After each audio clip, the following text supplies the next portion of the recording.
शेर बशर की तरफ से हमने टीमें तश्कील दी, जो रात देर तक हमने 13 मुलजमान। बिस्मिल्लाहिर्रहमानिर्रहीम। अस्सलाम वालेकुम नाज़रीन, मैं हूं आपका अपना होस्ट अहमद यासीन और आप देख रहे हैं होस्टिंग विद अहमद। नाज़रीन, आज मैं आपको बताऊंगा कि पत्तों में होने वाले बहुत ही अफसोसनाक और दिल खराश वाक़े के बारे में। नाज़रीन, आपको बताऊं कि पत्तों की अलजन्नत शादी हाल में मैयत पड़ी रही, लोग मज़े से खाना खाते रहे, बेरहमी, सफाकी, दरिंदगी और बेहसी जैसे अल्फाज शादी हाल में छोटे लगने लगे।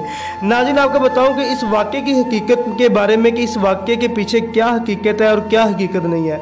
नाज़रीन, आपको बताऊं कि कुछ लोगों का कहना है कि 50 साल अशरफ शादी हाल के बाहर पापड़ बेचा करता था। कल जब शादी हाल के बाहर बारात आई तो इसने अपनी साइकिल को पार्क किया और बारात से पैसे लूटने के लिए चला गया और बरातियों ने इस पर मोबाइल चोरी का इल्ज़ाम लगाकर इस पर इतना तशद्दुद किया कि बेहसी की इंतहा हो गई और 50 साल अशरफ मौके पर ही दम तोड़ गया। नाज़रीन, आपको बताऊं कि जब यहाँ पर भी बरातियों का दिल नहीं भरा तो इन्होंने लाश को हाल के अंदर रखा और खुद मज़े से खाना खाते रहे। किसी एक आदमी में भी गैरत नहीं आई। आपको बताऊं कि बरातियों ने तो इंतहा की ही, लेकिन इसके साथ साथ शादी हाल की इंतज़ामिया ने भी इंतहा कर दी। शादी हाल की इंतज़ामिया भी सोई रही।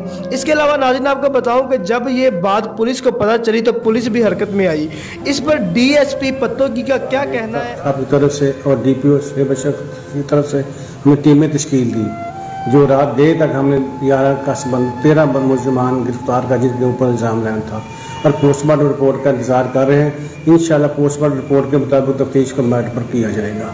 नाज़रीन, इनका कहना यह था कि हम कल रात से मुलजमान को तलाश कर रहे हैं, अभी तक 13 अफराद को गिरफ्तार कर लिया गया है। नाज़रीन, अब आप ही बताएं कि पाकिस्तान किस वे में जा रहा है कि कभी मियाँ वाली में बाप 7 दिन की बच्ची को 5 फायर करके कत्ल कर देता है तो कभी कराची में बेटा बाप को कत्ल कर देता है। और आज इस वाक़ये ने, जो पत्तों की में दिल खराश वाक़या पेश आया है, इस वाक़ये ने रुला के रख दिया है।